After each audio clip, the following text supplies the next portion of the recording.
Welcome to Overeducated and Underemployed. We got a cool episode this week. We got Matthew Dudley. He's a tattoo artist, visual artist, and long friend of mine.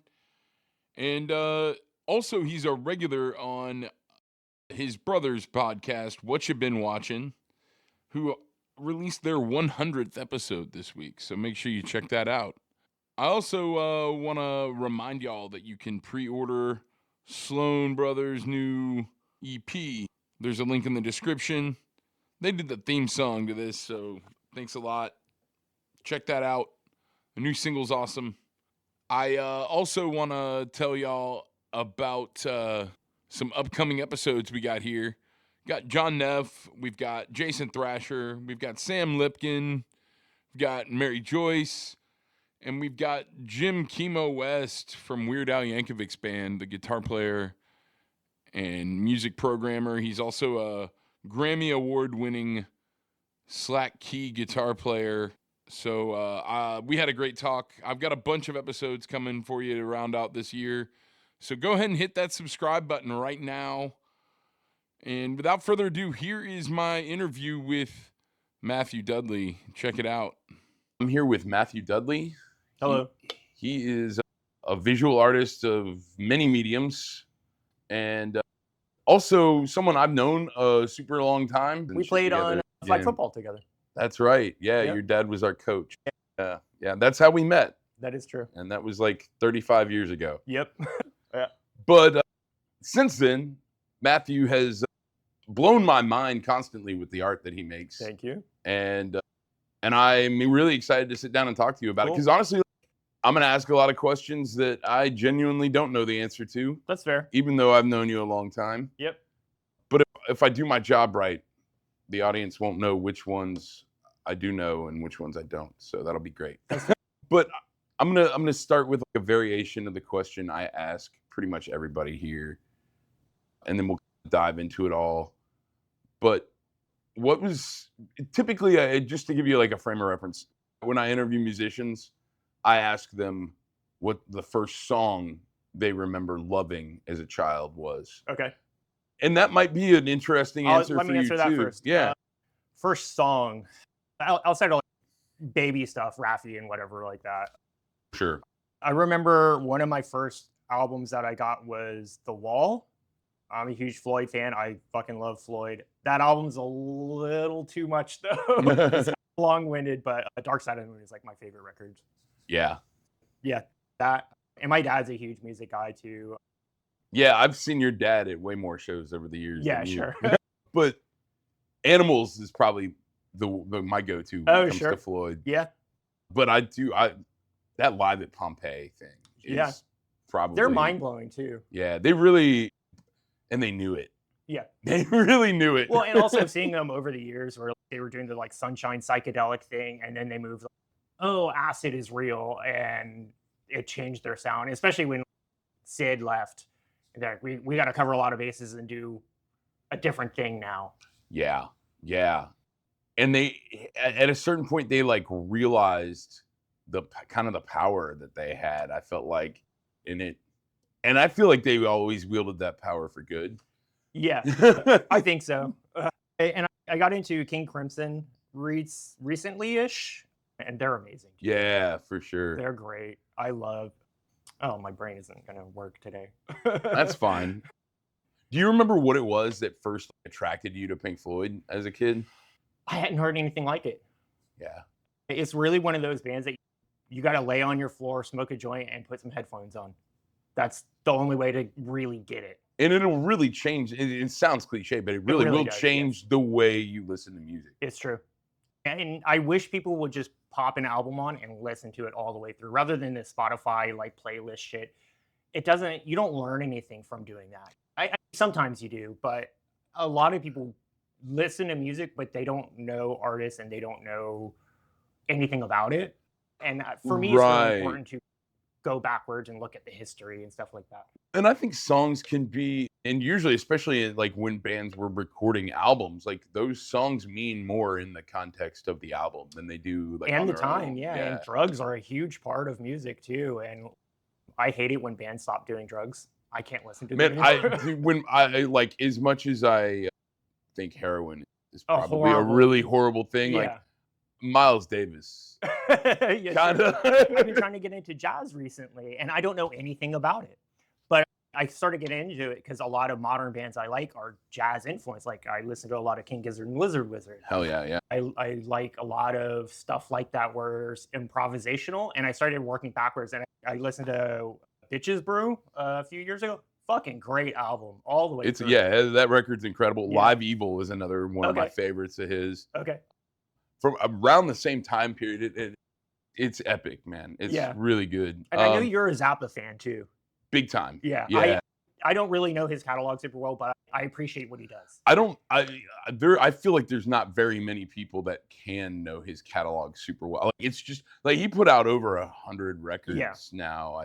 Before he died, I think it was over 100, and now I that think makes sense. another 60 or so after he's passed.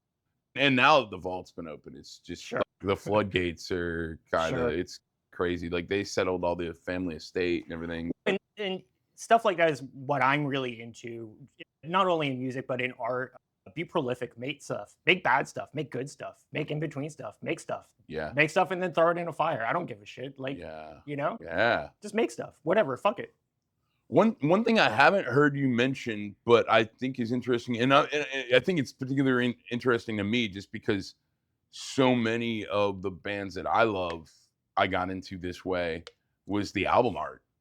And you haven't mentioned that, but I'm sure that has played. Can you think of any artists that you got into over the years? Because the first thing that drew you was the album art itself. Oh man, that's hard. We already talked about Floyd. Yeah. I'm a huge fan of the OCs, and they have Face Stabber, which has a Frank Frazetta painting on it. I was already familiar with Frank Frazetta, but I like fantasy, medieval, weird color, psychedelic. If you put that on your album, I will probably buy it. Yeah. I got into Blood Incantation recently, and I'm not much of a metal guy, but their album art was awesome. What are you gonna do? Man, there's to me, there's not a single genre of music that I don't find something I like in. Yeah. I like this. There's two kinds of music, man. There's good music and bad music. And that's it. Yeah. And bad music is usually just the stuff that I can ignore. Yeah. I'll turn it off. Yeah. All right. So let's ask like a slight variation of that question. What was the first artist, like visual artist, that you remember grabbing you as a kid? And did you start creating art like intentionally before that, or was it something that you like admired before you started making? I think it was hand in hand. It was me being influenced by artists. Like I don't remember a time in my life when I wasn't drawing or doodling. I don't either. Yeah, I can't think of it. I remember staying super late at night and getting in trouble because I was drawing all night because my brain wouldn't stop. And your brother and I would be like up all night playing video games, and you'd have your sketch pad like on the couch next to us a lot of the time. Yeah, but just you'd be drawing and we'd be playing Mario. And when I lock in, I am locked in. I find it hard to eat, drink, anything. Like I am in it. That's my focus. But I'm a huge Final Fantasy guy. I grew up playing old school Final Fantasies, and Yoshitaka Amano blew my mind when I saw his artwork. And I started replicating that. I actually brought a ripoff of his with me. Like when you think about bands, like the first thing you do, musicians, like the first thing you do is you learn how to play other people's songs. Yes. Yep, exactly. And I think that's actually really important to being an artist or a musician or whatever. Is people are so precious about this idea of tracing or copying and being original.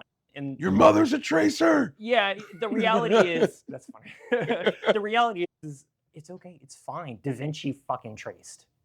He used a camera obscura, he'd project an image and then trace people. That's history. Okay. It's okay to trace. It's fine. How else are you gonna get like knees? Some people are really observant, but even learning how to paint from observation, a lot of times you spend time tracing things to make sure they're right also. I mean, everyone has different methods, but go trace. It's fine. I love that a video game, and I remember you being really into Like, I remember when I think Final Fantasy 7 or 8 came I'm out. playing 8 currently, Yeah. like right now. And I remember when it came out, and you like that's all you were doing for a while, and then the online one came out. 11 and 14. Yeah, but it was 11 is the one I remember because I think we were in like middle school, or maybe you were in high school by then. Yeah, I was in high school by the time. But I was still in middle school, and I just remember that was like anytime I'd be at your house, like that's what you would be doing. I failed many classes because. But I think it's really interesting that a video game or a video game artist was one of the first things that really drew you in. I talk a lot about how music games have changed the kinds of music that I like because I'm not like a club guy. Sure. But you put that same song in Beat Saber and I get it. I'm like, oh, this is awesome. Yeah. Yeah. And video games and music, it's changed over the time. The things that they were able to do back in the day was very limited. They didn't have like sound cards and all that stuff. And basically the PlayStation and forward, the sound cards got good enough where they could do full orchestras now. You know, and that changed it. And Final Fantasy always had really crazy, incredible music too. Yeah, so. That's I can never say it. Nobuo Matsu. Really good. Big fan of his. So at what point did you start emulating that art? I think right away, man. Here's a funny story. I remember in elementary school, like first or second grade or something, people found out that I could draw, and they said, "Oh, this guy can draw fucking Ninja Turtles really. What if you guys did a competition?" I was like, "Yeah, I'll fuck him up." So I drew Michelangelo, and it was badass, and we both bet a cookie on it. Okay, and we had a judge or whatever, and the other guy drew a little mushroom head Ninja Turtle with little stick hands and legs, and the judge gave it to him instead of me, who drew a badass Michelangelo. It looks more like Michelangelo. And I was like, "Fuck you," and I ate my cookie. Hell yeah. Yeah. I knew what I had though. Right. Yeah, for sure. So I know you worked like a lot of kind of like traditional jobs over the years too, or really maybe really one. I had a few, but there was one main one. Yeah. I worked at a grocery store. And that's not the case anymore though, right? Yeah, I quit 5 years ago, retired entirely. And you're a full-time artist. That's what I do. Yeah. And at what point did you realize that you were going to be able to do that? And I'm jumping ahead a lot here, and we'll fill in the gaps over the next little bit, but I didn't. To be honest, I didn't. I just jumped.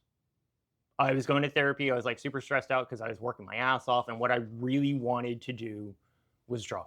I went to art school for it. I paid my way cash money through art school, and I came out and I was doing the same shit I was before. I was working retail at a grocery store, and I was going to a therapist, and I told him what I wanted to do, and he said, "Okay, do it." And that's all I needed. It was almost like you just needed like someone to give you permission. Yeah, exactly. And I could have done that myself. I could have give yourself permission. It's okay.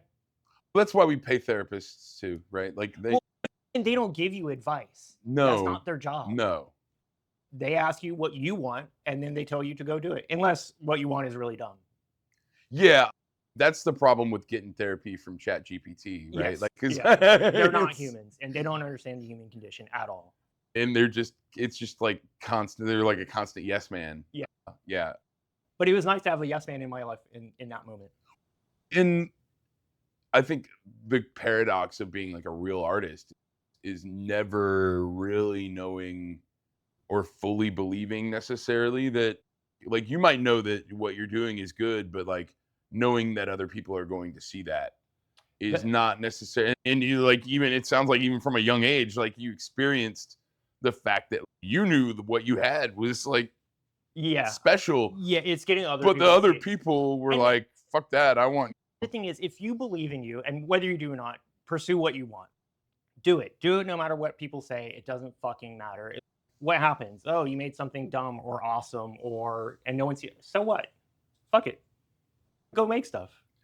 And you really highlighted something that the J. Roddy Walston said on the first interview I did on this podcast, was like, if you have something like this that you want to do, whether it's art or music or comedy or whatever, don't give yourself a backup plan Yes, that's because true. you're gonna do that. Yes. And it sounds like that's how you that's how you did it, was like you gave up on your backup. Well, you abandoned the backup plan or the safe option. And I And hated the safe option. It right. wasn't for me. Yeah. It was fine. It paid me some money that I could pay my bills, but you can make it happen if you want it to. Yeah. You have to make it so you have to make it happen. Yeah. Exactly. Exactly. Yeah. Give yourself no other option. So let's go back then. You start emulating a lot of the art that you're seeing in Final Fantasy and Dragon Quest, Akira Toriyama. Doing Dragon Ball Z was huge when I was a kid. I drew that stuff for shits and gigs just to learn how to do it. And do you remember, there may not have been like a particularly turning point, but do you remember like when you started to develop your own style? I don't think I have. I really don't. I don't think anyone has their own style that they're aware of. I could be wrong about that. I think that because you know so much about you and what influences you, whether you think that whatever you're doing is influenced by this person and therefore it is not unique, but it is. It's because it's put through the filter of you. Exactly. And yeah. I don't think I have a style. I'm pretty sure it exists. Sure. You know? No, I see what you're saying. I think it's interesting to think about, because I think you're too close to your own art to really make that statement. Yeah, you're making a very constructivist kind of argument. And a lot of times when artists that I don't like, that I think are hack fraud dickheads, and they start talking about... Start naming names. No, I can't. Damien Hirst, I can't stand. They're hack frauds because they come off insincere and they talk about their work, especially if you're like, oh, my work is influenced by this and this. Your audience is there comparing you to those things. And you're shooting yourself in the foot by doing that. You don't need to tell people how the sausage is made. It's okay. Agreed. That being said, tell us more about how the sausage is made. Where do you want to start? How about that? I think what I'm getting at, and this is a really, you've seen Adaptation with Nicolas Cage? Yeah, I actually hate that movie. Right, sure. I took a date to it and she was having a terrible time, and therefore I was having a terrible time, and we left in the middle of it. It gets weirder halfway through. Like it didn't. It almost becomes his brother's movie. But the point I'm making is, it's a very constructivist account of making a movie. It's like you cannot remove the artist from the art. Yeah. And love or hate the movie, I think it does do that well. Sure, and Nick Cage is good in it. So was Meryl Streep. Yeah. It didn't work for me personally. I was bored out of my mind. I can relate to that. I feel like the first time I saw it, I was cool. Every time I've tried to rewatch it, I was like, I've seen this. I get it. And like, I watch a lot of movies. I like garbage. I like really terrible, horrible crap. Adaptation just didn't work for me. Yeah. That's all. Yeah. But I think, the only reason I brought it up is because I think it paints a really good picture of what a constructivist account of an art piece can be. And it sounds like you really have a very similar perspective, where it's, but almost like to this extreme point where it almost has the reverse effect. It's like you're so acknowledging your influences that it becomes your own thing. Oh, yeah. And you're still not removing yourself from the equation at all. In fact, you're the crucial part of the equation. Yep. Exactly. You got it. What point did you feel like, okay, let me reframe this. What happens when you don't draw for an extended period of time? Have you ever had a period of time where that's... Oh, yeah, sure. Rest is really important. And if you feel burnout, take some time. It's okay. But at some point, especially when it's your job and you have to make money, you just got to do the work. You got to go into work. Like, I'm a tattooer now. You don't get to do fun stuff every day. Sometimes it's just slapping names on people. It pays the bills. Yeah. It's okay. Yeah. What about, so you talked about this kind of like almost a compulsion to create. Oh, yeah. What happens on that side of things when you're not, can you tell when you're like done resting? No, not really, because when I am resting, my brain is constantly like, "Oh, you should be drawing right now. You should be doing this. What should we do?" And I start to spiral. And I play a lot of video games that are really monotonous because I don't have to think about stuff. I can just hit X for 70 hours straight. Yeah, yeah. I play a really grindy kind of stuff because I can let my brain wander and do different stuff while I'm hitting X. And that's important to me. And I think that is really important to people, that if you have an art block or a writing block or something like that, go take a really long walk. It almost sounds like you get into almost like a meditative state. Oh, Playing yeah. Well, games and like that. meditation is really important too, to be honest. It's Yeah. a way to center yourself and just be quiet. It sounds like you've done a lot of different things to keep yourself balanced. You, And it sounds like a lot of it's very intentional. I think it's more, yeah, it's intentional because I've trained myself for that, but now it's more just what I do. Yeah, yeah. It starts intentional and it just Yeah. becomes habit. Yeah, exactly. But you built those habits intentionally. And was there something like, where did that, like, the desire to create those routines and integrate these like well-being balance? I had a weird childhood, and I think it was just survival, to be real. Yeah, know? yeah. I think there's a reason you see a lot of artists and musicians and stuff come from weird family dynamics. Yeah, most of the people I've and it's not universal, No. but what I will say is universal is whether it's an external family dynamic or an internal anxiety or Yep. turmoil. I think there is a universal kind of like pain. Yeah, and I hate the idea of the starving artists and the traumatic artists, The and stuff like tortured artist. yeah, Yeah. because No, I it's agree. not true. But at the same time, the people that aren't tortured are like nepo baby artists that just bought their way into a gallery. That Right. all the time. And yet again, it comes off super insincere every time. And you can also see it with artists who start in a certain amount of struggle and then gain a certain amount of success, right? It's like Eminem's first 2 records were Sure. And like currently, people love to put Basquiat on this pedestal. And it was a time and place. He found a rich ass white man to help him out, but he was a fucking heroin addict that drew stuff. And we don't need to put his life on a pedestal. He was really important to the community that he was connected with. You random ass rich white dude, fucking get off Basquiat's dick. I'm telling you, get off his dick. I'm fucking sick of it. Yeah. But who am I? Whatever. But I also think there's this dynamic that exists where the torture part, the torment, the fire, whatever you want to call it, the darkness, Sure.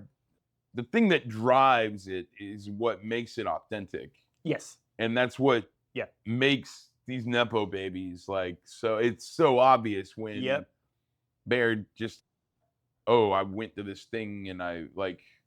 Okay, so recently Adrian Brody, he was in the news because he sold a painting for $350,000 or something, and it's terrible. It's a horrible painting, and it only costs that much because he's connected to it. If you want to look at a good example of somebody like that, Dennis Hopper. Yeah. Because when he started doing the gallery scene and selling his photographs, he didn't connect his name to it. Nobody knew who he was. And they figured it out over time because good old King Koopa, right? Yeah, King Koopa, and also he was in Waterworld as well. Yeah, but he was selling like behind the scenes photos from a lot of the movies that he worked on. Didn't put his name on. People didn't know who he was, and so he got recognition from that side of it. Whereas, I think he used a pseudonym. I don't really remember, but people recognize him for his talent and what he was doing behind the scenes without being, I'm a Hollywood actor. Come buy my art. Don't do that. And the other thing about the artists that don't have to struggle. Yeah. Because I think it's like there's no way to get rid of their backup plan. They don't need a backup plan. Right. Like their backup plan is like they could do nothing. They could do no movies or TV at all ever and sit there and count their money for the rest of their life. They don't have to do this stuff. I don't understand go make something, put it in your house.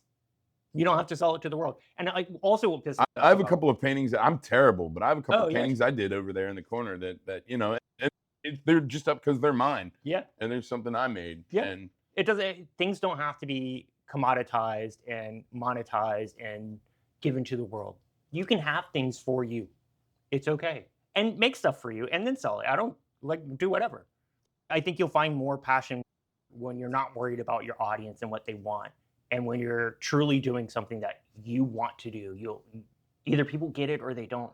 And that's the ironic thing is like once you stop trying to be marketable, like, Uh-huh. you suddenly become way more marketable than you've ever been. Yep. Because it's authentic. Yeah, exactly. And that's true whether it's music or comedy or Yep. or painting or like whatever the fuck. Any good comedian, like the advice that they got that changed everything for them was like, stop trying to be anybody else Yeah. and just be yourself. Yeah. That's good advice. Because it doesn't work when you're trying to be something else. When I worked in retail, I hated it. I started when I was 15. I hated it. And they kept giving me shit. Like, oh, you're not being like personable enough. And I ended up coming up with a character, the retail character, that was like, oh, I'm going to be the best employee and I'm going to annoy the shit out of them. And they loved it. And they kept giving me more and more money. The thing is, it killed my soul. I hated every second of it. It was totally fake every second of it. And I did that for almost 20 years. If you watched The Rehearsal with Nathan Fielder, No. I'd encourage you to check it out. And the reason I mention it is like this last season, he's exploring like airline safety and pilot safety. Oh, okay. But he finds that one of the biggest problem, like the biggest contributing factor to crashes is like pilot and co-pilot communication Okay. and like the power dynamics between them. Okay. And so he eventually comes up with this thing where they basically are like, okay, you're going to play this character while you're the pilot and you're going to play this character while you're the co-pilot. And it's the reverse of what you're talking about, where it's like, this is not a soul-sucking experience. This is like a way to like kind of balance the power structure. Sure. So we're like, if the co-pilot sees a problem, they're not afraid to like speak up to the pilot, who's usually their senior, that has like a kind of. But this actually worked. Okay. And while this particular character may have sucked your soul, it also worked in the And it changed my brain because you do something enough, you fake happy enough, and it does change your brain. So fake it till you make it. Worked. Yeah, take it seriously, but yes, yeah, you have to, and you have to if you like are in the gallery scene or something like that, and you're like really downtrodden and you don't really like your art, people are going to pick up on that. Yeah. And they're not. Why would they buy your art if you don't like it? Yeah, I have never told a joke and had to be like, "Did y'all think that was fun?" Yeah. I knew it was funny if it didn't connect, and I just needed to rework. It's like a word order thing. Like I knew, like I would never tell a joke on stage where I didn't know that the core of it was fucking hilarious. Sure. If it doesn't connect, that's a different story. That's a different issue. But if I'm not conveying the audience. Sure. Sometimes it depends where you can't tell Southern jokes in the North unless you're punching down at the South. Or a bunch of different dynamics. Sure. Yeah. But let me ask you. So when you do comedy, do you have a character? Is it just a heightened version of yourself? Or is it like this performance? No, I think it's just you. I think if anything, it might be the most authentic version of myself. Okay.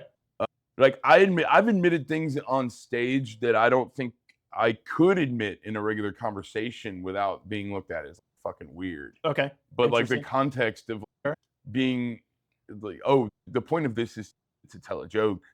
I can share certain things, like, and I'm not like talking about like confessing crimes or anything like that, other than like drug use, I guess. But I do think that like that, and this is where similar to like you drawing a Ninja Turtle, I haven't been doing stand-up that couple of years now, but I knew the first time I got on stage. It was for you and it was working. Yeah. Yeah. And I'm not saying I've never bombed because of course, but I definitely didn't bomb my first time up. Sure.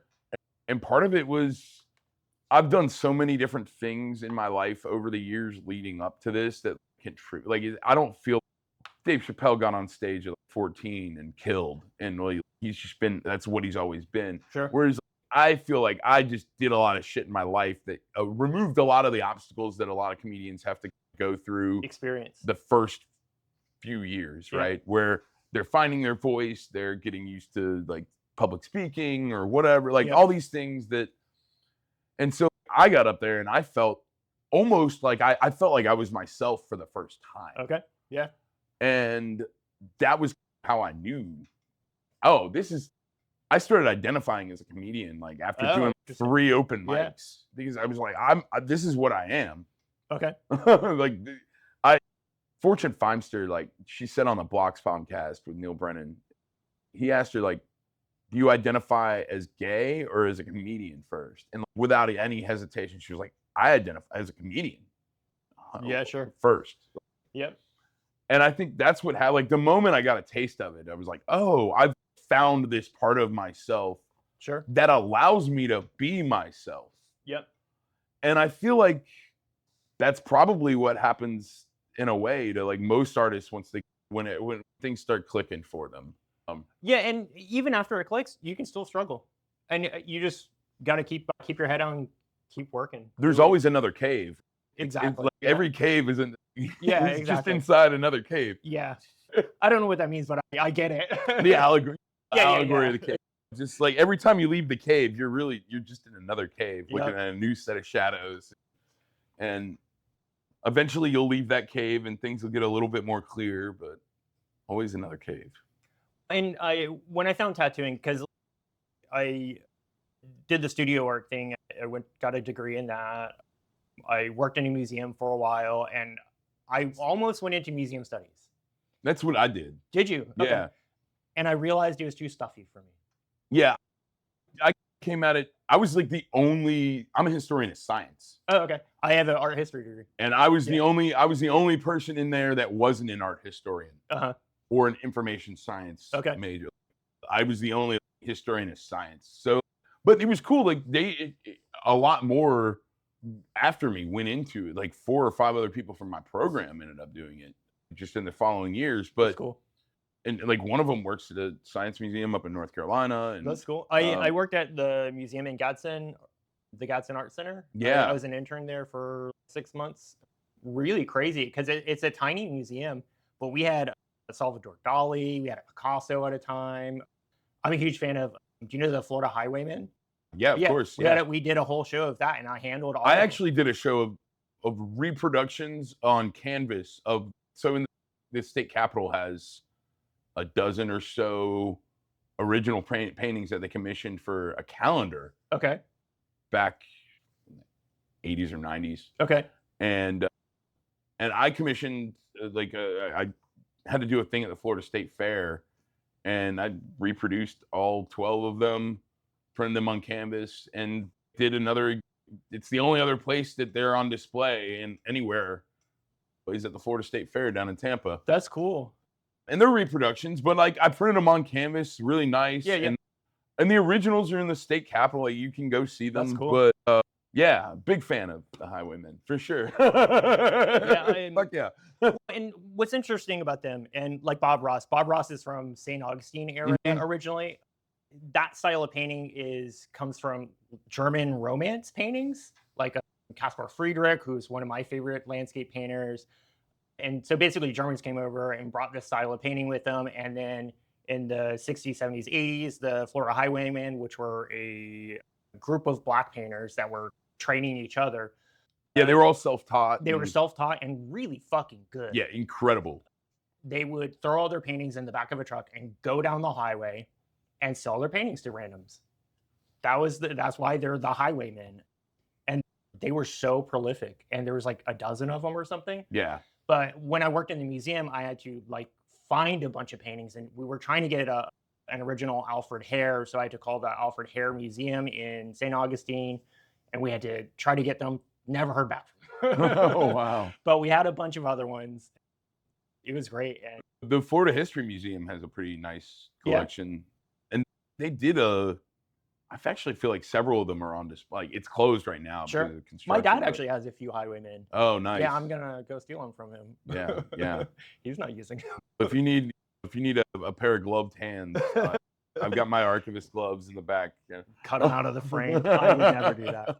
So at what point did you start to modify? I know that not everything has to be commodified. Like really, like that's your philosophy. But you also acknowledge that like you got to eat. Yep. At what point were you able to start commodifying your art and start making money from it? And you start to see, oh, maybe I could. Honestly, when I started tattooing. Yeah. It's a trade. It's a trade, and you can be an artist and a tattooer.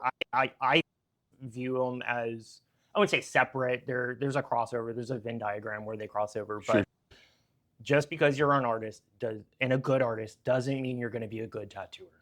Yeah. It is a people business. I've seen that shit. You have to deal with people with crazy ideas, and you have to know what you can do and what you can't do. And sometimes you got to pay your bills, and that's that. I have a style that I like. I like to do like American traditional and Japanese traditional. I do a lot of fine line stuff. But if you go on my Instagram page, you'll never see realism. And every other day, somebody's like, "Oh, I want this realism." Bro, where do you see? Yeah. It's like, I'm not the artist for you. Yeah, and so basically, I just try to be like, yeah, this isn't really my style. If you want to do this sort of thing, here's some artists you can go to that do that. Yeah, for sure. And it's a people business. What tools do you use to understand your own limitations when it comes to that sort of thing? Because it's not, how do you even practice? There's like fake skin and stuff like that. It's not the same as real skin. I practiced on myself. I tattooed my older brother, and they're horrible. Please don't ask to see them. They're terrible. They're like some of my first tattoos ever. I didn't know what I was doing. My mentor wasn't very involved in my apprenticeship, so it was me just learning on the fly. And shout out to your two older brother. Michael. Your sandwich. Yeah, I'm the bread of the Dudley sandwich on the What You've Been Watching podcast. Yeah, which you've. I've been on a few times. And I usually just go in and shit on them, whatever they like. I found that's my place on their podcast. Yeah, but I just want to give them a shout out. Check out. They've been doing it a long time, and it's really awesome. And for me, it's not a podcast. I just go in and I shoot the shit with them.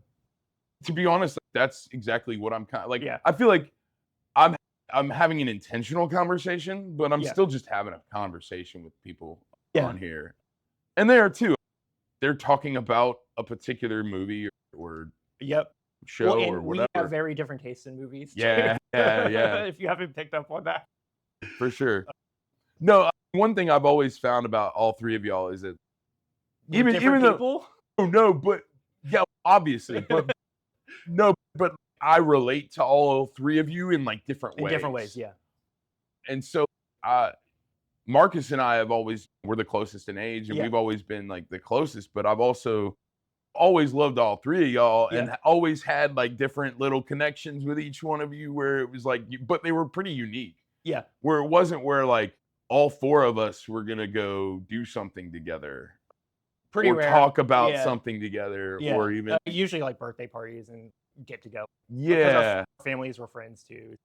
And it's just, but each one of you, I like have these threads where it's well, me and Marcus connect on this, and me and Matthew connect on this. When you're somebody that has varied tastes and stuff, it's easy to do that. You can find a common thread anywhere. And so when I tattoo people, one of the first questions I ask is, what kind of music do you like? Because it's a commonality for 99% of people. And 1 week I had 3 or 4 different people say, I don't really like music. I was like, get the fuck out of my chair. It was insane. What a psychopath. I don't understand. They said, I listen to podcasts. Like, oh, you're a psychopath. Yeah, I don't get it when people say. Insane. I understand if people aren't super active and trying to find stuff, like they maybe just listen to what's on the radio or whatever. I get it. Not everybody is got the hyper-focused special interest that but people that are just like, oh no, music just doesn't do anything for me. Insane. I'm like, I feel like that's like a fundamental part of being human. I agree. Absolutely. This is why ChatGPT and AI created music and art isn't art. Not to rant about, but it's true. It's stolen artwork. And even though I said go trace, they're not tracing. They're not making anything new. They're not a person. Right. Art, music, all that stuff are human commonalities, and there's Well, no it's reality where a computer can create something. well, it's removing. I mean, just like to be like even without trying to take sides on anything about it, just to be consistent with like your view of art. AI removes what you view as the essential component of.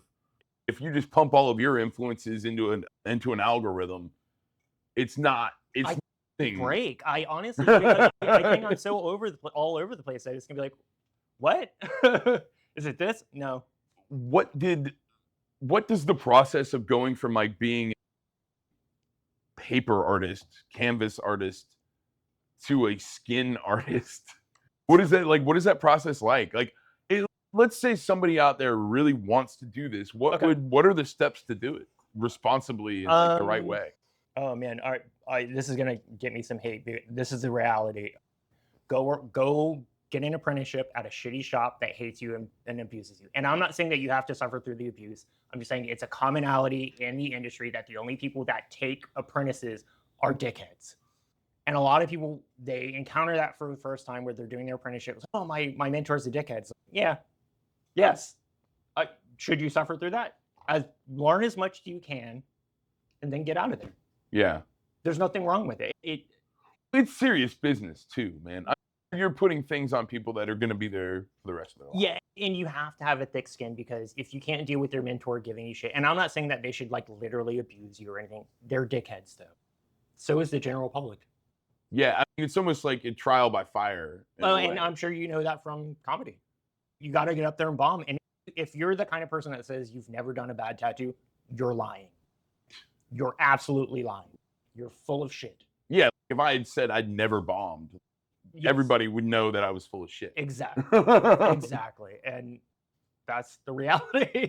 I think that's really good advice, because there are certain professions where you have to develop a thick skin, Yeah.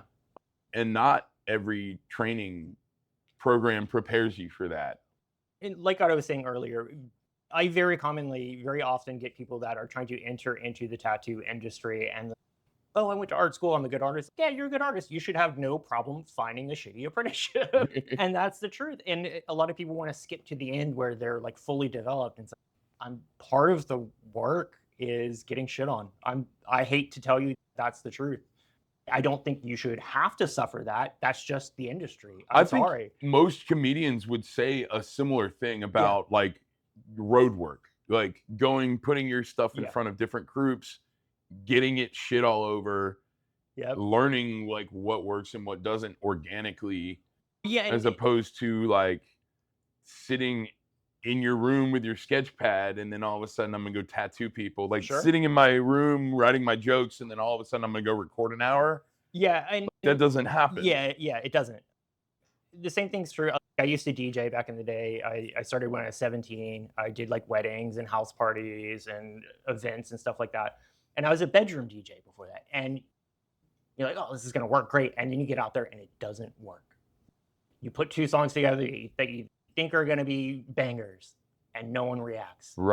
No, that's the ultimate like feedback, immediate feedback, like almost is immediate or more so than comedy, where it's, if they're not shaking their ass on the dance floor, it's not working. If they're not laughing, it's not working. Exactly. Yeah. And what's the metric for that with visual art? That's the anomalous part. Yeah. I don't know. This is what you actually are making me rethink something that I've talked about before on here, where I've said that like comedy is pretty unique in terms of, it's subjective, but there's an objective response that's involuntary. And dancing, I think, is less involuntary than laughter. What do you mean? You can stop yourself from dancing a lot easier. But that's okay. But and I'm with you there, but I think if you ever see me out, if there's a song that you can dance to, I will be shaking my ass. Sure, but I guess the point I'm making though is, as a comedian, if you make somebody laugh at something they think they shouldn't laugh at, that's the ultimate victory, right? Yeah, sure. Whereas like, and that's like a forced, involuntary response. It's weird. You're forcing a response on the audience that it's not really their choice sometimes. And with dancing, it might be unique for people like me and you, where I hear a song, like at least my toe's gonna be tapping or something. But some people they just don't dance. And no matter how much somebody says I'm not gonna laugh at a comedy show, you can break through that. The right comedian can, yes. I don't know that you can break through that as a DJ to somebody that says I'm not gonna dance tonight.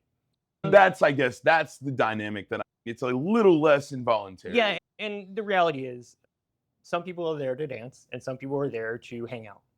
Yeah, sure. So if your goal is to make people shake their fucking booties, play to them, play to your audience. And it's the same with visual art and comedy. If some asshole in the back is like, this guy's not funny, I'm going to sit here and eat 25 wings and not crack a smile, there's somebody in the front row that's having a great time. Sure.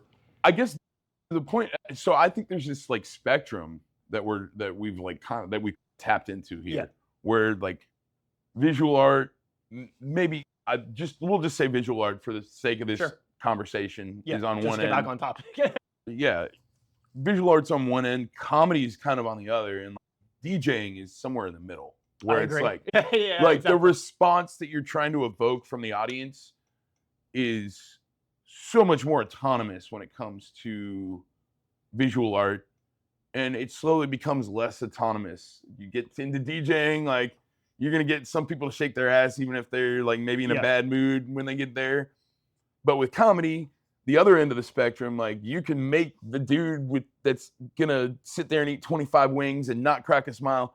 If you make the right joke, like you're gonna make him laugh, because laughter is an involuntary response in a way that like dancing isn't, or admiration isn't. And some people aren't like active listeners, active viewers. So if that guy isn't even fucking listening to you, he's probably not gonna laugh. Sure. Right? Well, and that's the difference between like doing comedy in like a bar and like a comedy club. Yes, that's true. Yeah. But I did the gallery scene in town for a while, and you put yourself out there, and you have to be there because you are doing the same thing where you're judging reactions, right? Yeah. So I'd be standing there and somebody would come up and they to their friend, they're like, oh man, fuck. It's like they're not reacting the way that I wanted them to. It is what it is. And that's part of it. Like it doesn't work for everybody. And when you put yourself out there, it's a numbers game. So how long were you an apprentice? What's like the path here for you in terms of time frame from, okay, I've found a way to commodify my art in a trade, I'm starting an apprenticeship, whatever, to now you're a full-time artist. What was that time frame? What did that road look like for you? To be honest, it was survival. Again, you work in a shop and you try to take on stuff that you are confident in. And I did lettering for basically almost 2 years, almost exclusively lettering and like really simple Pinterest tattoos. It was just to get as much time and skin as possible. And a lot of people, they get annoyed by Pinterest tattoos or slapping names on people. It's actually really important to the process of, because there is a person on the other end of it. And you are trying to do like high art and you don't know how to put it in skin, you're going to fuck them up. They're going to have a bad time. They're going to have a bad time, and you're going to lose clients before you get them. I love looking at bad tattoos online. Oh, yeah. It's one of my favorites. I'm really into well done bad tattoos, if that makes sense. Yeah. I'll show you a tattoo. Actually, I'll show you. Where like the art's good, but the concept is just this is like abysmal. One of my favorite tattoos. Do you know what Sucky Panther is? I don't. It's a really shitty tattoo, and so I got a chrome Sucky Panther. It's hilarious. And well, at least it's like somewhere that nobody's looking at the back of your upper calf very when it's often. well done, it's fun. And I show it to people and they're like, what the fuck is that? Don't worry about it. I think also it gets to a certain point where maybe you probably have a lot of insight into this. What is the difference in the mentality of a client who has 2 or 3 tattoos and the mentality of a client who has sleeves and is covered, or and I'm not even talking like face tattoos, but just a heavily tattooed individual versus somebody who just has a few? It's runs the gamut. It's all over the place. And just because you're heavily tattooed doesn't mean that you're a good client or you know what you're talking about. It happens a lot because you could have a sleeve full of shitty tattoos. And that could be it's like, oh, I paid $80 for this. Yeah, I can tell. And then you get people with 2 or 3 tattoos. They know exactly what they want. I want this. Okay, I can do that. Fine. Is it creative? No.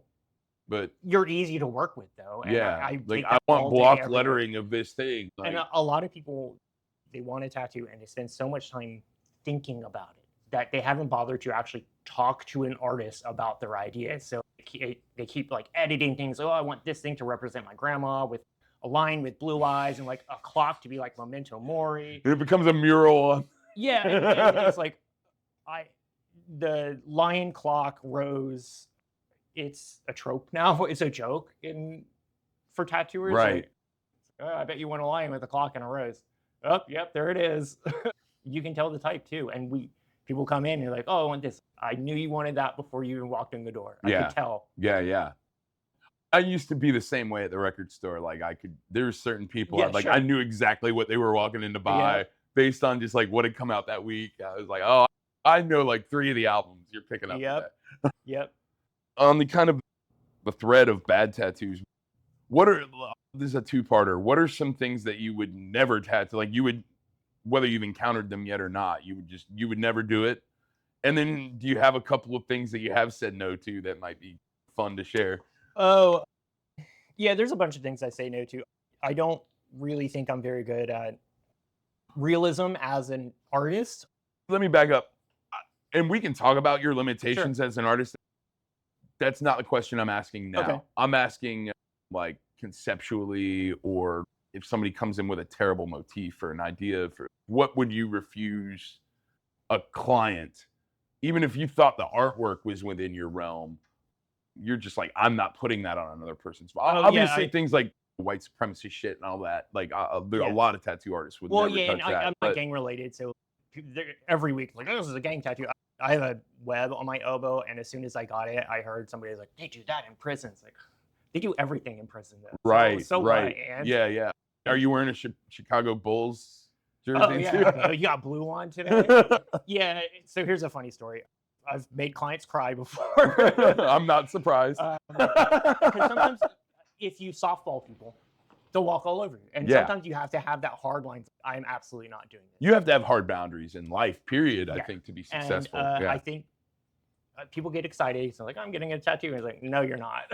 Somebody came in, I tattooed them before, and they had a crazy idea, and they were being really mouthy and not describing what they wanted. And so I was sitting there trying to figure out what they wanted, and I felt like I was putting words in their mouth. And what they wanted I couldn't conceptualize it. And I sat there and I drew it, and they were like, oh yeah, that's it. I was like, I'm not doing that. I sat there and drew it on the spot, and oh yeah, that's it. I was like, absolutely not. This is the worst idea I've ever heard.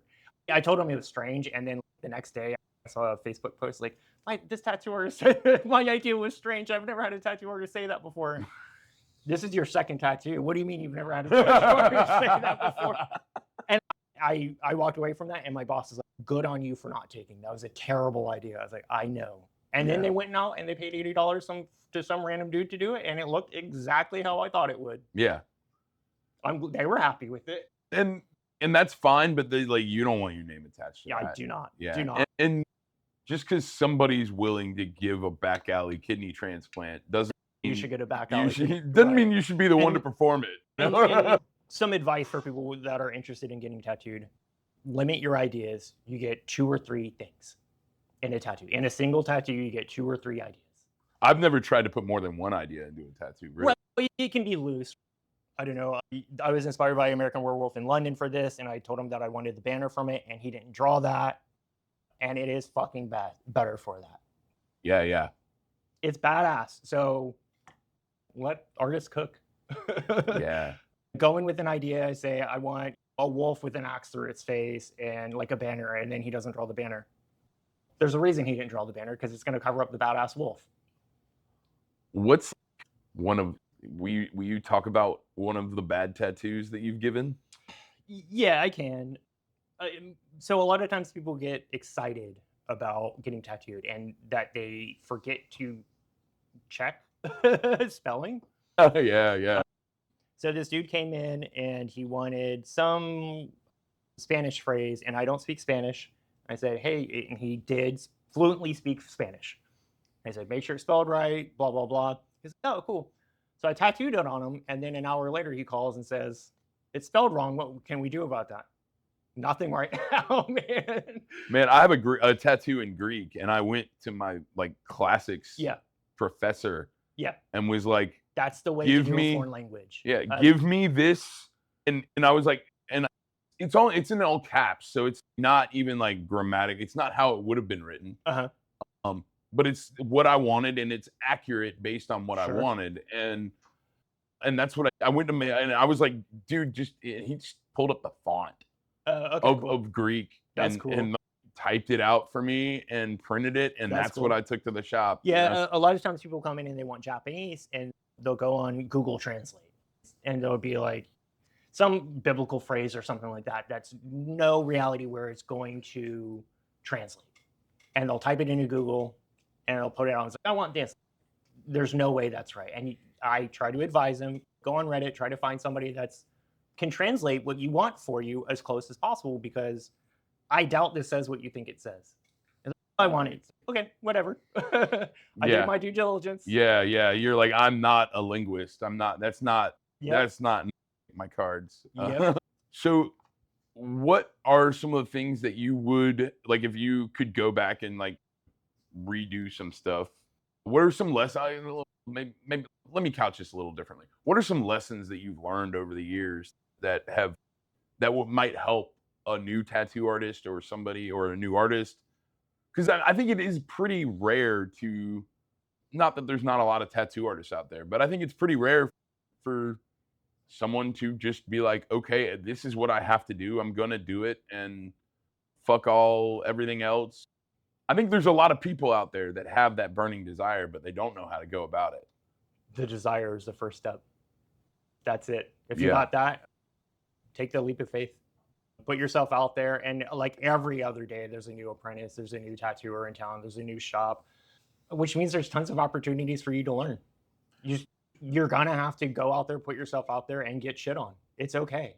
Other than like a mentor or an apprenticeship situation where you're getting, how have you made sure to not surround yourself with yes people and like people that will make sure to tell you when something sucks, when something's a bad idea? And maybe not just in art, but in life. I think one of the big problems that we're seeing with this kind of arrogance, this like blissful, like intentional, but like this like arrogantly stupid, arrogantly ignorant mentality that we see in this country is because people surround themselves with, they cut out all dissent, all like anybody that tells them that they're not doing a great job at everything. Fuck you, I'm done. Or, oh, we disagree about this thing. Well, we're not friends anymore. Like, how have you been able in this like climate that we've been in the last 20 years, I feel, been able to surround yourself with people that don't always tell you that you're fucking amazing all the time? To me personally, if you tell me I'm amazing, I don't believe you. I don't. Cool. That's a me problem. Yeah. I'm my worst critic. And there's nothing you can say to me that will hurt my feelings more than I'm going to hurt my own feelings. That's it. I think that's true for me too. As a I think comic, a lot of people especially that are passionate feel that way though. Yeah. Some more than others. Don't let it stop you though. Just because you're your worst critic doesn't mean that what you're making isn't worth it. So it's almost like the opposite. It's almost like you have to surround yourself with people that encourage you. Yes. And like me, yes. I'm not in a position where your support, I thank you. Yeah. I don't believe it though. It's fake. And right. Yet again, that's a me issue. Yeah. Obviously, you know that you have talent to the point where you were able to like be confident enough to quit your job and dive in, and you literally just needed permission to do it almost. Yeah, I didn't think that I was worth it. I knew it was something I wanted to do, and when you put you put yourself in the position where you have to do this thing or else you're not going to be able to eat. What choice do you have? Yeah. You have to do this. You have to figure it out. So over the years, like getting into tattooing, have you found that brought a boost to your gallery sales and things like that too? No, I was never successful in gallery spaces. Part of it is because Tallahassee just isn't the scene for that. A lot of people, when they become artists, musicians, they move to real cities like New York or LA or whatever. And I guess in comedy, it's Austin now too, right? Yeah. The thing about Austin is it has completely, I don't think that I can say anything better than like Mark Maron has already said. Sure. Personally, I think he hit the nail on the head. The left annoyed the average American into fascism is like what he said. But also the response to that has been ruining comedy. Like, I think that anybody can get away with saying pretty much anything on stage if it's funny enough. I actually agree with you on that. And this idea that, oh, we can't, like, comedies, we can't say anything anymore. That's bullshit. And you're being lazy. These guys, yeah, they're being lazy and they're just not funny enough to say those things. I agree 100%. 100%. I think if you look at like some of Louis C.K.'s older material, like before any of the scandal or anything, like he was a master at saying shit he shouldn't say. Oh, yeah. And making it objectively hilarious. Yeah. I agree. And you look at people, and there's some good comics out of the Austin scene. Don't get me wrong. Yep. Like, I like some of those guys, but I think the overall philosophy there that we have to be offensive to be funny, or that punching down. It's not even necessarily that. I think the spirit in which they punch down most of the time is not malicious, but it is lazy. It's lazy. Yep. It is fucking lazy. Yeah. And most of the time it's just like a rewording of a joke that's been around for 100 years. I identify as an attack helicopter. How many times have you heard that on stage? Yeah. Or just name the racist trope or the sexist trope or the whatever. Like, it's just all been done, dude. Even if, like, you put the, like, tastelessness aside, like, none of those jokes are original. Yes. That's what it really comes down to. And if you want to be able to say certain things on stage, be fucking funnier. Yeah, I agree. And I think that's true for, dude, look at a group like Kneecap. Okay. The musical group out of north of Ireland. Don't get me wrong, they've had their share of political persecution over the things they say, but their music is fucking banging. And so, like, no matter what the persecution is, they're still selling out arenas. Yeah. So just to shift topics a little bit. So there's this huge, during cancel culture or whatever, there's this huge push about separating the art from the artist. And the people that were saying that were dickhead artists that were being canceled. Sure. Obviously, not everything you do that's like a little cringy needs to be canceled or whatever. But on the other hand, like, I still listen to Michael Jackson. Yeah, because he makes good music. Right. He made good music. There are certain alive people that are absolute problems in the community I will not fuck with. I won't buy anything from them. Sure. I just don't want to support their lifestyle. But at the same time, oh man, I forgot where I was going with that. We were talking about not wanting to mess with these problematic artists, but in support their lifestyle. So separating the art from the artist, I think it's something that problematic people like to hide behind. Like, when I don't, yes, there is, you have to separate like Picasso from his art. He is his art though. You can't really separate him from his art. You can't do that. You can do it mentally to do the backflips that you need to do to consume his art. And Picasso's fucking dead. So what do I fucking care? Like, he has an estate or whatever, but it's living people. I'm not going to separate you from your artwork. Yeah, I feel that. I think like J.K. Rowling could be a good example of what you're talking about. And I refuse to, I'm not going to fuck with you. I'm sorry. I go to Universal every year. There's nothing I can do about Harry Potter Land. Sure. And she's a bajillionaire. So yeah.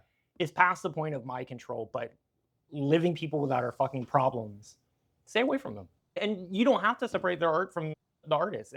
that's what they want you to do so that you'll buy their art again. But I don't think that not separating the art from the artist means that you have to stop listening to that artist or watching that artist or whatever too. Like, I think that there's this idea of sanitizing everything to where, oh, we're not going to consume art from problematic people. That's what happened recently is a good example of that. Politically. Oh, with Kimmel or whatever? Oh, I meant Charlie Kirk. Oh, I don't really want to talk about it. We can, yeah. We don't necessarily. That's a good example. Is like, no, I will not separate. Sure. Fucking dickhead. Right. And like the idea that you can't like talk truthfully about someone just because they were like killed in a horrible way. Is like, that's absurd. Yeah. And that's exactly what I'm getting at, where it's like you can acknowledge that somebody was a great artist and a shitty person. Yeah. And still appreciate their art and still condemn them as a human being. Yes. And that context matters. And I think it's the only thing. I think it's way more important than just like pretending they never existed or their art didn't matter, because that it turns into Voldemort at some point where you can't say their name because it gives them power or something. That's dumb. Man, so I was talking to the lead singer of a band called Czar, which was a band that I loved as a teenager, and he was raised in a pretty conservative, like Christian household. And what he said was like the condemnation of rock and roll gave it this power that made it attractive to him. It was like, why is this like devil worship shit? Or but it was like, this is, I think you and I can recognize the power of music. And then to have it through this lens of Satanism makes it almost like supernatural. Yeah. And so he's this kid. It's like the rock and roll mythos, where it's like you're doing more for rock than you are by condemning it and calling it like satanic or whatever. Yeah, you're pointing out its power without really understanding what it comes from. But the other thing that happened from the Satanic Panic, I play a lot of Dungeons and Dragons. Yeah. And it is a huge source of my inspiration as like an artist, as a human being. I fucking love it. In fact, I brought one of my ideas. Yeah, before we wrap this up, let's dive in and show some of your art. So earlier we talked about, before we started rolling, COVID. Yeah, that's right. Quarantine. And we were saying how a lot of people were they were locked in their house and they're used to going to their day job and doing that, and they get depressed. It was hard on the normies, man. Alcoholics or whatever. Yeah, the normies did not cope. And because I have a studio art background, I loved it. Yeah. I locked myself in my room and I painted all day, every day. So when I was in school, most artists of all kinds, except for comedians, but it's still a lot of really got a lot out of it. I mean, that because I was following a lot of music scene died too, but there was a lot of artists that were streaming their music. And I've talked to a couple of guys that they didn't start making music or recording their own music until COVID. Oh, cool. Because they're locked in their house. Yeah. Yeah, or like this one guy who actually, Sloan, who did the theme song for the podcast, he recorded live shows. That's what he would take a recording gear, and that was his thing. He would like record live shows all the time. And then when COVID hit, he was like, well, shit, I don't have anything to record. What else are you gonna do? Yeah, so he started making records. Yeah. When I was in school, everyone taught oil, and I had no experience with oils. And I was terrible at them, and I'd walk into class and like, hey, is it cool if I watercolor? And some teachers were cool with it and some weren't. So when COVID hit, I was like, I'm gonna learn this now. So I started watching Bob Ross, which sounds funny, but I start with the basics. Yeah, of course. And Bob, like we were talking about, it came from the St. Augustine area, but then he moved to Alaska. So he does a lot of mountains, and I'm from Florida. I don't know shit about mountains. I don't know what they look like. It's not day to day for me. So I took a lot of Bob Ross lessons and applied them to landscapes that I'm familiar with. And this is the influence going through the filter of a human being that we're talking about. So right? I wrote one of my oil paintings. Hell yeah. And if you want to, you can hold it up, but what we'll do is we'll also put I'll put like the actual image there's the camera there. And I'll put a scan of it over this, but that'll give me a good reference for what thing we're talking about. I like mopey gray landscape. I also grew up surfing, and I used to surf hurricanes and stuff like that, which people, if you're not from here, sounds crazy. Oh but no, it's very normal. my friend Warren in grad school, like he would be like look like it'd be like October. Yeah. He'd be pulling up. He was our meteorologist. First of all, like surfers are the most like accurate amateur meteorologists I've ever known. Yep. And it's especially on the Gulf, dude. Like you have to know when the shit's coming. Yep. Because like on a regular day, it's not really worth it. So I really took to painting. Surfing hurricanes does sound fucking insane. Crazy to but it's not like you're out like on the no, it's usually like a couple of days before, and or the hurricane's way out there, throwing shit your way, and so you just go out and hit it. And I was like 12 or 13 or something the first time I did it, and we were surfing 15-foot waves by ourselves, just me and my dad. I think there's one other person out there, and it was a day like that. That's awesome. And I love scenery like that, mostly because I'm a mopey person. I enjoy that stuff. I find solace in ugly sceneries. Yeah, but I'll also point out, like, when you're talking about your art, you light up in a way that, like, is not, I think, consistent with the rest of your personality sometimes. Yeah, like, sure. Yeah. So during COVID, we started D&Ding a lot, and I started putting a lot of time into writing. And I wrote this by hand the hard way. Everything is, none of this stuff exists in D&D books. Everything is homebrewed. Everything is here. And basically, me as a DM, I have a philosophy. I hate too many rules. I want to keep it moving fast and furious, and I hate getting bogged down. And my players are playing 5th edition. I'm playing the shit that I wrote. So this is called The Tale of Pontifex the Green. I think you need to let me know next time you have a spot in the game open, because that sounds like a fucking blast. We're on hiatus right now just because like our group got split up and we're trying to get it back together, which that's D&D for you. Yeah, no, it is. In fact, I almost think COVID made D&D a little bit easier. Like when people started playing over streaming, everybody was had available. Time on their hands. And I experienced a similar thing with VR. Okay. I got into VR during COVID. Okay. And that's actually not the first place I performed stand-up, but...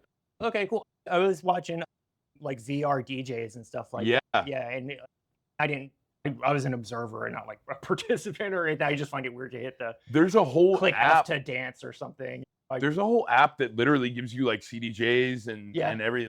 It's interesting, man. Yeah. It's called Tribe XR. It's a DJ app. I used to have one on my computer. I forget what it's called. I can't remember, but I had it forever ago, and I used to do mixes on it just to practice stuff on the fly. This, you could pick up a needle in VR and move it. Oh, wow. It's wild. Once you get used to like the slight tactile difference, I've like professional DJs used it to train during COVID and learned how to, and then once they get out of VR, because it's all real equipment in there, it translates 1-to-1 in the real world. Yeah, but stand-up was kind of similar. You can hear people, you can see their body movement, you can hear where the laughter is coming from, even like you have spatial sound and everybody's mic. And also COVID made people realize that they're being exploited. Yeah. They're working too hard. Yeah. You're allowed to have fun and do stuff for you. And so we play a lot of D&D, and the book that I wrote is called The Tale of Pontifex the Green, earlier we were talking about Yoshitaka Amano. Mm-hmm. So he illustrated for this book in Japan called The Gwen Saga. Okay. So this is a ripoff of that. Sweet. And it's sweet. And if you want to send me scans, I'll put them up like full screen on this too, but this gives me a good frame of reference for what we're showing. I drew this for me. This wasn't for anybody. It was just, I was having fun. And this is one of my favorite paintings on the planet. Some of my favorite jokes are things I'm not sure I could ever tell. You could tell, right? Or they're like too personal, not about me, but about like family members or something like that. And I wouldn't want to, I wouldn't want to share them with the public, but there's some of my best jokes. Yeah. But it's because it comes from like this like this place of truth. Sure. It's like, it might be funny, but it's not for everybody. Yeah.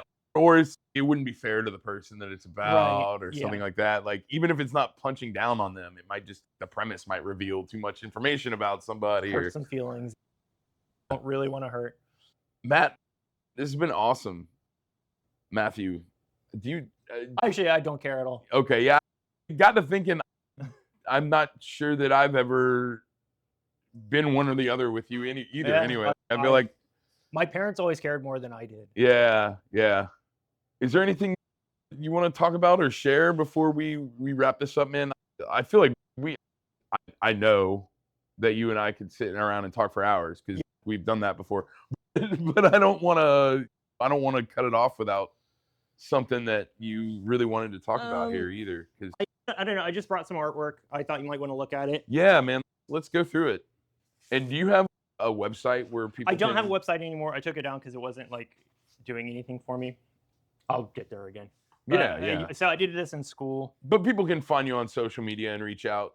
My social media on Instagram is wolf.matt.tattoos. And there'll be a link in the description. So I was reading a lot of folklore and like fantasy and stuff like that. And so I was like illustrating stories like comic books. Yeah. So this is Fenrir and Tyr. Pretty cool. This is one of my favorites too. That's awesome. I have a huge thing for wolves too. Yeah. Just really cool. And I was really into mixed media, collage, watercolors. These are like pages from Irish folktales. No, this one's actually from Norse folktales. And then, it's painted over. Pretty That's cool, awesome. right? Yeah, it's really amazing. I know you don't believe me. Yeah. And then I was doing the same thing, but I was painting ladies. So I had this one actually in a gallery. It's called Supernova, but it's from Isaac Asimov. Oh, nice. So I had a collection of Isaac Asimov stories and just went to town, and I had this idea of not illustrating the story at all. It has nothing to do with anything. It's just influence. I read the story and then I started painting, and that's it. There's definitely an influence that I know you have that we haven't talked much about, and that's comics and comic books. Yeah. So can you just talk a little bit about like when you got really into, what was it about comics that initially drew you in when you were younger? It's literally just the artwork. Because the writing honestly gets in the way for me a lot of times, especially with like modern comics where they kill somebody and then they bring them back and then they kill them. It drives me fucking crazy because it just or they refuse to pass the torch. That really pisses me off too. Let's let Miles Morales be the new Spider-Man. Like, why is Peter Parker still doing it? He retired, dude. Yeah. I was just big into art in general, and I would stay up flipping through comic books just for the art, not even reading them. And replicating stuff I saw, Spawn comics, stuff like that. Yeah. Were you tracing them?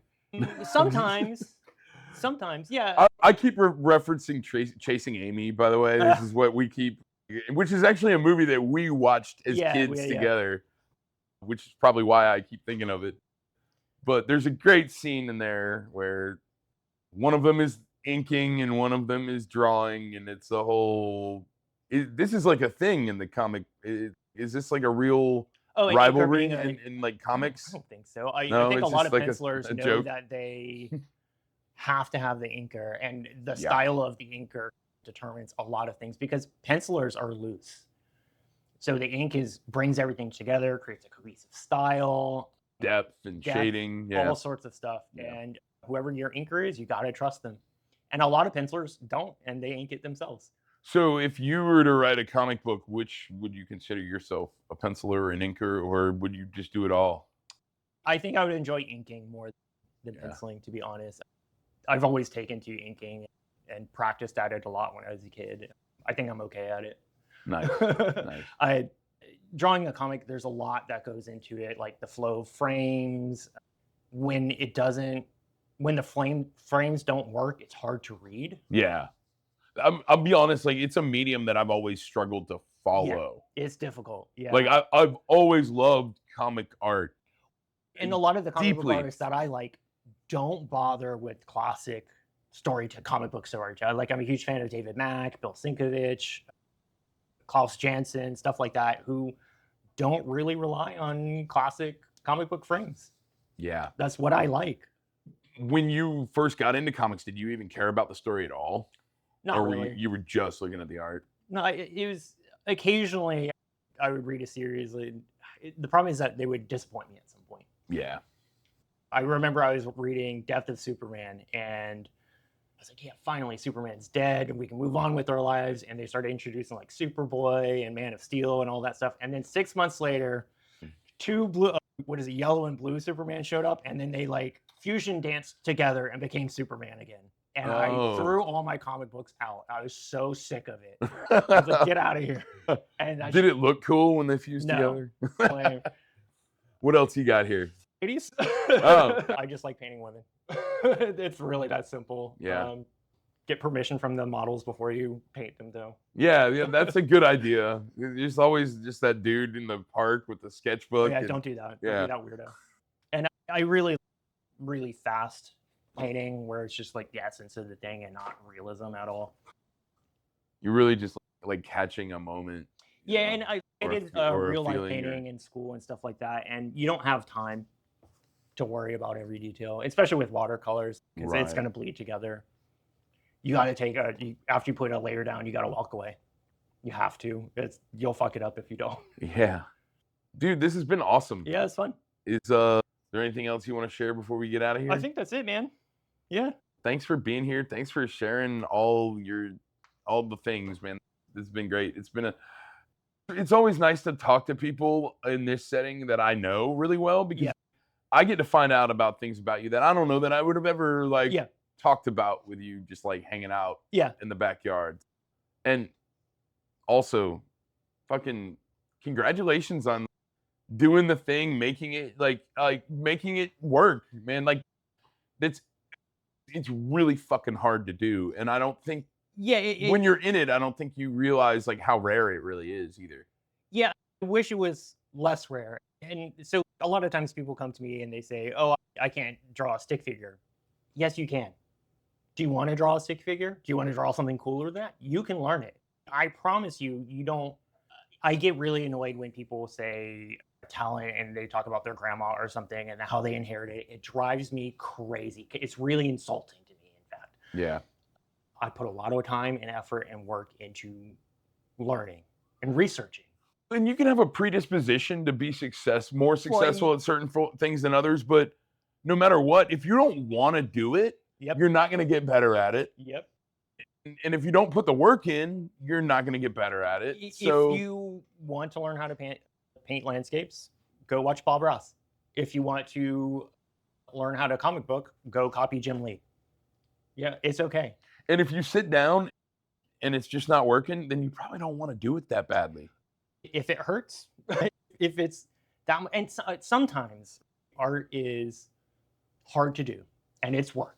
Yes. It is work. It is a job. There's a drawing I've been working on for... It's easier not to do it. It is easier to not do it. Right, exactly. There's a drawing I've been working on for 3 years now, and I just cannot find it in me to finish it. The original idea was to do all 900 Koroks from Breath of the Wild. All different. Why do you do these things to yourself? I don't know. I hate myself. So I got one page into it, and I've 38 Koroks left, and I just don't have the energy to do it. I don't. I have to at some point because it's sitting there mocking me. Thanks to Matthew for joining us this week. We had a great talk about all kinds of stuff. I hope you enjoyed it. Hit that subscribe button. We got a lot of really exciting interviews coming up. Jason Thrasher talks to me about his visits to India, as does Jim Chemo West. There's some parallels between their two interviews that I thought was pretty interesting. John Neff talks about all kinds of experiences over the years. Sam Lipkin tells us all about the different ways that she's gotten involved in the music community in Athens, Georgia. And Mary Joyce not only tells us more about Athfest, but she really tells us some wild stories about some of the old bands she played in too. So hit that subscribe button. Got a lot of cool episodes coming your way. I also talked to Lanny Farmer, performed with him at Foundry in Athens. I'm going to be back in Athens on November 18th, back with Lanny Farmer. Lanny Farmer will be on the show in the next couple weeks as well, so stick around.